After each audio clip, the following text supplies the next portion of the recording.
हे देवी, कार्तिक माध्यम के 34वें अध्याय का पठन कर रहा हूँ। ऋषि गणों ने सूर्य जी से कहा, हे सूर्य जी, पीपल का वृक्ष शनिवार को छोड़कर सप्ताह के बाकी दिनों में क्यों नहीं पूजा जाता? सूर्य जी ने कहा, समुद्र का मंथन करने से जो रत्न देवताओं को मिले थे, उनमें से देवताओं ने लक्ष्मी और कौस्तुभ मणि भगवान विष्णु को दे दी थी।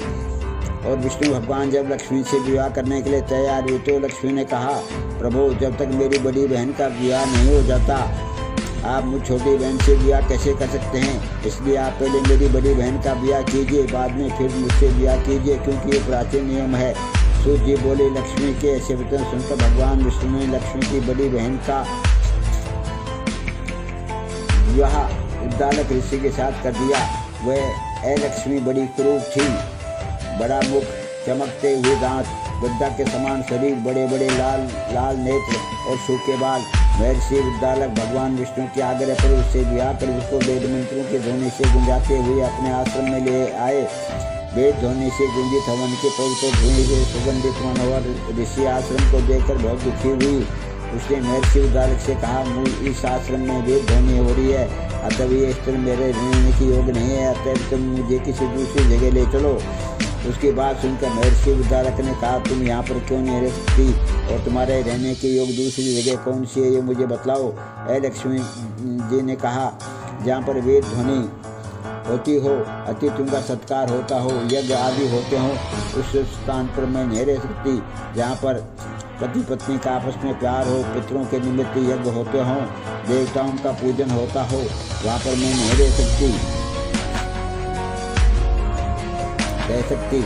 जहाँ दिन रात पति पत्नी लड़ते रहते हो और जहाँ से अतिथि लोग सदा निराश लौटते हों, जहाँ पर पूज्य वृद्धों, छठ पुरुषों तथा मित्रों का अनादर होता हो और जहाँ पर अति कठोर वाणी बोली जाती हो, जहाँ पर दुराचारी, चोर, परिस्त्रीगामी प्राणी रहते हों, वहाँ पर गोयों का वध, मद्यपान, ब्रह्म हत्या आदि पाप होते रहते हैं, वहाँ मैं प्रसन्नता पूर्वक निवास करती हूँ।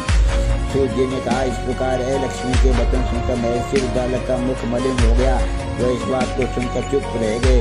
थोड़ी देर तक चुप रहने के पश्चात उन्होंने उससे कहा, अच्छा, तुम्हारे लिए ऐसा स्थान खोजूंगा, अतः मैं जब तक तुम्हारे लिए ऐसा स्थान ढूंढ कर नहीं आऊँ, जब तक तुम इसी पीपल के नीचे चुपचाप बैठी रहो।